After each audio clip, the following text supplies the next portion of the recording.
90% of newcomer in supermarket business fail in the finalisation of product category. जी हाँ, ये देखा गया है कि 90% जो न्यू कमर हैं, जो इंडस्ट्री में आते हैं, अपनी सुपरमार्केट खोलना चाहते हैं, इन्फॉर्मेशन ना होने की वजह से वो सबसे ज़्यादा जो गलती करते हैं वो प्रोडक्ट असॉर्टमेंट के अंदर करते हैं, प्रोडक्ट की कैटेगरी को फाइनल करने में करते हैं। और गलत प्रोडक्ट का फाइनलाइजेशन आपकी सुपरमार्केट को लॉस में ले जाने के लिए काफ़ी है। एक्चुअली आप ये देखिए कि आपकी सुपरमार्केट में अगर कोई कस्टमर आ रहा है तो वो क्या लेने आ रहा है, वो प्रोडक्ट मटेरियल ही लेने के लिए आ रहा है। अगर हमारे पास प्रोडक्ट का असॉर्टमेंट सही नहीं होगा, हमने सही प्रोडक्ट कैटेगरी में प्रोडक्ट को अरेंज नहीं कर रखा है, उसको उसकी सब कैटेगरी के हिसाब से हमने उसकी सही से मर्चेंडाइजिंग नहीं कर रखी है, परचेजिंग नहीं कर रखी है, तो कस्टमर आपको एक या दो ही चांस देगा, उसके बाद फिर कस्टमर आपके पास सुपरमार्केट में नहीं आएगा। जनरली मैंने ये ऑब्जर्व करा है कि जब भी मैं किसी एक न्यू कमर से बात करता हूँ जो इस इंडस्ट्री के अंदर आना चाहते हैं, अपना सुपरमार्केट खोलना चाहते हैं, तो उनकी आमतौर से ये विश होती है कि अपनी सुपरमार्केट में ज़्यादा से ज़्यादा प्रोडक्ट की कैटेगरी, ज़्यादा से ज़्यादा प्रोडक्ट की वैरायटी रखें। वो चाहते हैं कि फूड आइटम भी बहुत ज़्यादा हो, नॉन फूड भी हो, अदर कैटेगरी भी बहुत सारी होनी चाहिए, टॉय भी हो, कॉस्मेटिक के प्रोडक्ट भी हो, मतलब everybody want to put everything in their supermarket. पर एक्चुअल में प्रोडक्ट की जो कैटेगरी है, प्रोडक्ट की जो फाइनलाइजेशन है, वो आपके एरिया के हिसाब से होती है, वो आपके जो सुपरमार्केट की लोकेशन है उसके ऊपर डिपेंड करती है, वो आपके कस्टमर की नीड के ऊपर डिपेंड करती है। हम ऐसे ही कोई भी प्रोडक्ट अपनी सुपरमार्केट में अपने एक थिंकिंग के बेस पे कि हमको लग रहा है कि ये अच्छा होगा, ये चलेगा, ये हमको प्रॉफिट देकर जाएगा, नहीं रख सकते हैं। अदरवाइज फिर हमारे कस्टमर की जो रेंज है, जो रिक्वायरमेंट है, वो पूरी नहीं होगी और फिर कस्टमर आपके लिए वहाँ से लूज होना चालू हो जाएंगे। तो जानेंगे आज इस वीडियो में कि अगर हम अपनी सुपरमार्केट सेटअप करने जा रहे हैं तो कैसे हम अपने प्रोडक्ट की कैटेगरी और सब कैटेगरीज को फाइनल कर पाएँ। इस टॉपिक को डिटेल में समझाने के लिए मैं आपको अपनी कंप्यूटर स्क्रीन पर लेके चलूंगा और वहाँ पर एक चार्ट के थ्रू मैं आपको समझाऊंगा कि कौन कौन सी कैटेगरीज हमारी सुपरमार्केट में होती हैं, ये हमारे जो जितने भी प्रोडक्ट हैं सुपरमार्केट में जो भी हमारे रखते हैं उसको कैसे कैसे कैटेगरीज में हमको डिवाइड करना चाहिए, कैसे हमें उसकी सब कैटेगरी बनानी चाहिए और उस सब कैटेगरी बनाने से हमारी सुपरमार्केट के प्रोडक्ट असॉर्टमेंट में क्या फ़ायदा होता है। आई एम श्योर कि जब आप ये चार्ट देखेंगे तो आपको ये अंदाज़ा हो जाएगा कि क्यों प्रोडक्ट का असॉर्टमेंट की कैटेगरीज और सब कैटेगरीज होना बहुत ज़रूरी है। तो चलिए चलते हैं अपनी कंप्यूटर स्क्रीन के ऊपर। ओके फ्रेंड्स, तो अब हम आ चुके हैं अपनी कंप्यूटर स्क्रीन के ऊपर। यहाँ पर आप देख पा रहे हैं जैसे कि मेजर कैटेगरी का आपको ऑप्शन नज़र आ रहा है। मेजर कैटेगरी बेसिकली क्या है कि पहले हमें ये पता लगाना है कि हमारा जो सुपरमार्केट है, उस सुपरमार्केट के अंदर जितने भी हमारे प्रोडक्ट हैं वो ऐसी कौन सी 3 कैटेगरी हैं जिसके अंदर सारे प्रोडक्ट हमारे डिवाइड होते हैं। तो यहाँ पर आप देख पा रहे हैं कि हमारे सारे जो प्रोडक्ट सुपरमार्केट में जो भी हमारे आएंगे, चाहे सुपरमार्केट का कोई से भी साइज़ हो,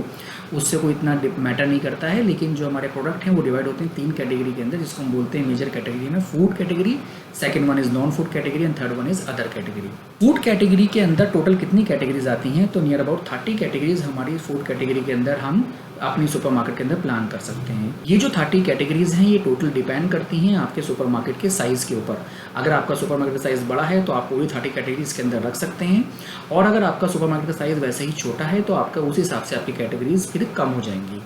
सेकेंड, नॉन फूड के अंदर आपके नियर अबाउट 20 कैटेगरीज आप हम सुपरमार्केट के लिए प्लान कर सकते हैं, लेकिन ये भी जैसे मैंने फूड में बताया टोटली डिपेंड करता है आपके सुपरमार्केट के साइज़ के ऊपर। थर्ड, हमारी अदर्स के अंदर आते हैं हमारे नियर अबाउट 15 कैटेगरीज के प्रोडक्ट। दोस्तों यहाँ पर मैं आपको एक चीज़ हाईलाइट करता हूँ कि अगर हम हर एक कैटेगरी को यहाँ पर डिस्कस करने लगेंगे तो ये बहुत लंबा वीडियो हो जाएगा, इसलिए हम लोगों ने एक एग्जांपल के लिए आपको समझाने के लिए इस सारी कैटेगरीज के अंदर में से कुछ कुछ कैटेगरीज को उठा के रखा है और उसको फिर उसकी सब कैटेगरीज और सब कैटेगरीज के ऊपर हमने कुछ डिस्कस करने का प्लान करा है, ताकि आपको एक आइडिया लगे कि हम कैसे अपने सुपरमार्केट में प्रोडक्ट को परचेज करने के लिए प्लानिंग करते हैं और कैसे फिर हम उसके अंदर से उसकी कैटेगरी और सब कैटेगरी बनाते हैं। सो फूड के अंदर जो कैटेगरीज बनती हैं वो होती हैं, उनमें से कुछ कैटेगरीज हैं जैसे grocery category, second one is oil and ghee का एक सेक्शन बनता है, बेवरेजेस की कैटेगरी आती है, ड्राई फ्रूट्स का बनता है, स्पाइसेस और मसाले का बनता है, और ऐसे ही आपके सामने और जो रिमेनिंग कैटेगरीज हैं वो हमारी बन के आती हैं। नॉन फूड के अंदर जो हमारी कैटेगरीज कुछ बनती हैं वो होती हैं dental care, hair care, men's grooming का सेक्शन हमारा आता है, रेपलेंट के आते हैं, और ऐसे ही हमारे अंदर बाकी कैटेगरीज आती हैं। सेम ऐसे ही अदर के अंदर हम लोग प्लास्टिक कैटेगरीज होती है, फूड हाउस होल्ड के जो गुड्स होते हैं वो होती है, क्रॉकरी के कुछ प्रोडक्ट होते हैं, टॉयज़ होते हैं, और रिमेनिंग कैटेगरीज हमारी बन जाती हैं। सवाल यहाँ पर ये उठता है कि अगर हम अपनी मेन कैटेगरी बना भी लेंगे तो उसके अंदर फिर हमारे कौन कौन से प्रोडक्ट आने चाहिए। इसको भी अगर यहाँ पर हम ग्रॉसरी जो कैटेगरी है इसको हम एक्सपेंड करके आपको बताएंगे कि कैसे आपके प्रोडक्ट को हमें प्लान करना चाहिए। सो ग्रॉसरी कैटेगरी के अंदर आप यहाँ देख पा रहे हैं कि कितने सारे हमारे सब कैटेगरीज इसके अंदर आती हैं, और ये भी अभी कम है, पूरी नहीं है, ये मैंने सिर्फ एग्जांपल के लिए एक लेके आपको समझाने की कोशिश करी है। ग्रॉसरी में जो हमारी सब कैटेगरी बनती हैं, ग्रेन्स की होती है, दाल और पल्सेस होते हैं, खड़े मसाला होता है, राइस होती है, ड्राई फ्रूट होते हैं, राइस के जो प्रोडक्ट हैं वो होता है, सॉल्ट की एक सब कैटेगरी बनती है, शुगर जैगरी की एक सब कैटेगरी बनती है, मिक्स प्रोडक्ट आते हैं फूड के, पूजा के जो फूड आइटम होते हैं वो, रिफ्रेशमेंट और मुसवाक जो होता है वो प्रोडक्ट आते हैं, और भी बहुत सारे हैं। सबको यहाँ इंक्लूड करना बड़ा मुश्किल है, लेकिन आपके लिए एक आइडिया यहाँ पर ज़रूर दिया गया है कि कैसे आप अपनी प्रोडक्ट को कैटेगरीज और सब कैटेगरीज में डिवाइड करें। और जैसे ही हम ग्रेन्स की कैटेगरी को भी अगर एक्सपेंड करते हैं, और यहाँ आपको दिखेगा और आपको समझ में आएगा कि ग्रेन्स के अंदर भी कितनी सब कैटेगरीज होती हैं। ग्रेन्स के अंदर हमारा आता है जैसे फॉर एग्जांपल आटा, व्हीट फ्लावर, आटा शरबती, होल व्हीट जो आते हैं, ब्रोकन व्हीट आते हैं, बाजरा, मक्का, रागी फ्लावर जो होता है, चावल का आटा, बेसन, मक्का आटा, और भी इसके अंदर कई सारे के वैरायटी के ग्रेन्स होते हैं जो हमें सुपरमार्केट में अपनी सुपरमार्केट के साइज़ के हिसाब से, कस्टमर की रिक्वायरमेंट के हिसाब से, उस लोकेशन को देखते हुए, इन सब फैक्टर्स के ऊपर एक्चुअली ये सब प्रोडक्ट डिपेंड करते हैं। ये प्रोडक्ट आपको दिखाना कैटेगरी, सब कैटेगरी और उनकी भी सब कैटेगरी में इसलिए ज़रूरी है कि आपको एक आइडिया होगा कि हम किस तरीके से अपने प्रोडक्ट की प्लानिंग करते हैं पहले ही सुपरमार्केट बनाने से पहले। सेम ऐसे ही जब अगर हम दाल और पल्सेस वाले सेक्शन में जाएंगे तो यहाँ आप देखेंगे कि दाल और जो है हमारी वो दो फॉर्म में बेसिकली सुपरमार्केट में बिकती है। एक लूज़ की फॉर्म में आपने बिन्स में देखी होगी, और हमारी दाल हमारी पैकेट के फॉर्म में भी होती है, जो पैक्ड दाल होती हैं आधा किलो 1 किलो की पैकेजिंग के अंदर। और उनके अंदर भी बहुत सारे टाइप की वैराइटीज़ होती हैं, कम से कम 15 से 20 टाइप की आपके दालें और लिंटल्स आती हैं। जैसे कि फॉर एग्जांपल अगर आप यहाँ देख पाएंगे तो तूर दाल है, चना दाल है, मसूर दाल है, मूंग दाल, उड़द दाल और ये बाकी जो तरह की दालें हैं, इन सब की फिर दोबारा हमें इसको डिवाइड करना पड़ता है कि लूज़ में हमें कौन सा रखना है। जैसे फॉर एग्जांपल अगर आपका पंजाब का रीजन है तो वहाँ पर पंजाब के रीजन में लूज़ दालों के अंदर राजमा आएगा, छोले आएंगे, चना दाल आएगी। आप वहीं अगर साउथ में चले जाते हैं तो वहाँ पे आपकी तूर दाल का लूज़ में आएगा, वहाँ पर आपकी ये उड़द की दाल आएगी। तो ये हर रीजन के हिसाब से जो प्रोडक्ट हैं वो चेंज हो जाते हैं।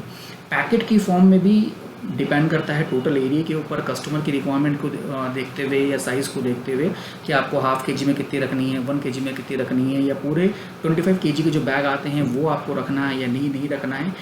और लेकिन ये आपको एक आइडिया ज़रूर दे रहे होंगे अभी कि हम कैसे अपने प्रोडक्ट को प्लान करें। सेम ऐसे ही एक और एग्जांपल अगर हम लेते हैं, जैसे खड़े मसाले जो होते हैं तो वो हमें कैसे अपने सुपरमार्केट के लिए प्लान करने चाहिए। तो अगर हम इसे एक्सपेंड करते हैं तो डिफरेंट टाइप की पैकेजिंग आती है इसकी, लेकिन फिर भी फॉर एग्जांपल कौन कौन से हम रख सकते हैं। तो यहाँ पे आप देख पा रहे होंगे जैसे कि ज़ीरा है, शाह ज़ीरा, लौंग, ग्रीन इलायची, बड़ी इलायची, अजवाइन, तेज़पात, सौंठ, सरसों बारीक, जायफल, मेथी दाना, धनिया मोटा, और न जाने 15-20 तरीके के और मसाले हैं जो हमारे सेक्शन इस कैटेगरी में आने चाहिए। और ये किस पैकेजिंग में होंगे, ये लूज़ में होंगे, ये 50 ग्राम के पैकेट में होंगे, 25 ग्राम के पैकेट में होंगे, आधा किलो में होंगे, 1 किलो में होंगे, ये टोटल डिपेंड करता है आपकी एरिया की लोकेशन के ऊपर, कस्टमर के रिक्वायरमेंट के ऊपर। सो आई होप कि ये चार्ट देख के आपको एक आइडिया ज़रूर लगा होगा कि हम कैटेगरी और सब कैटेगरी को अपनी सुपरमार्केट में क्यों फाइनल करते हैं, क्यों बनाते हैं। अगर मैं ये सारा का सारा अगर जो सेक्शन बाकी है इन सब को आपको एक्सप्लेन करने लगा तो आपको अंदाज़ा लग गया होगा कि कितना डीपली है। अभी हमने ग्रॉसरी सेक्शन में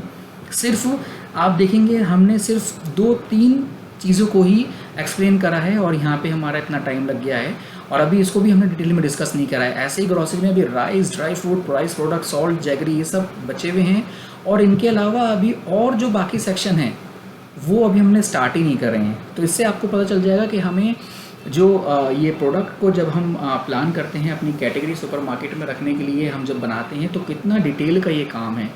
इसलिए हम बोलते हैं कि प्रोडक्ट का सही सिलेक्शन, प्रोडक्ट का सही अरेंजमेंट आपके सुपरमार्केट में होना बहुत ज़रूरी है, क्योंकि इसके बिना आपका कस्टमर जो है वो आपका कस्टमर नहीं बन पाएगा। और अगर आप ये कैटेगरी और सब कैटेगरी के हिसाब से बना के पूरा प्लानिंग करके कस्टमर का रिसर्च करके अगर आप रखेंगे, सो कोई डाउट नहीं है कि आप अपने सुपरमार्केट में कोई प्रोडक्ट को मिस करेंगे कस्टमर की जो बेसिक रिक्वायरमेंट होती है। आई एम श्योर कि ये चार्ट देखने के बाद आपको अब आइडिया लग गया होगा कि अगर हमें सुपरमार्केट में अपने प्रोडक्ट को असॉर्ट करना है, प्रोडक्ट की हमें असॉर्टमेंट करनी है, प्रोडक्ट को हमें कैटेगरी और सब कैटेगरी में डिवाइड करना है, तो कैसे करें और क्या बेनिफिट होते हैं इन सब कैटेगरी और सब कैटेगरी को बनाने के। सो अगर आप भी अपने सुपरमार्केट खोलने का प्लान कर रहे हैं और इससे पहले आपको इस टॉपिक के ऊपर इतनी इन्फॉर्मेशन नहीं थी और अब आपको ये रियलाइज़ हो रहा है कि ये टॉपिक बहुत इंपॉर्टेंट है, हमारे सुपरमार्केट के प्रोडक्ट की सब कैटेगरी का फाइनल होना खुलने से पहले, प्रोडक्ट को परचेज करने से पहले ही बहुत ज़्यादा इंपॉर्टेंट है। तो अगर आपको इसके बारे में और ज़्यादा इन्फॉर्मेशन चाहिए, हर एक कैटेगरी के ऊपर डिटेल में आपको अगर सब कुछ समझना है, तो डिस्क्रिप्शन में आपको हमारी कॉन्टैक्ट इन्फॉर्मेशन मिल जाएगी, वहाँ जाके आप हमसे कॉल कर सकते हैं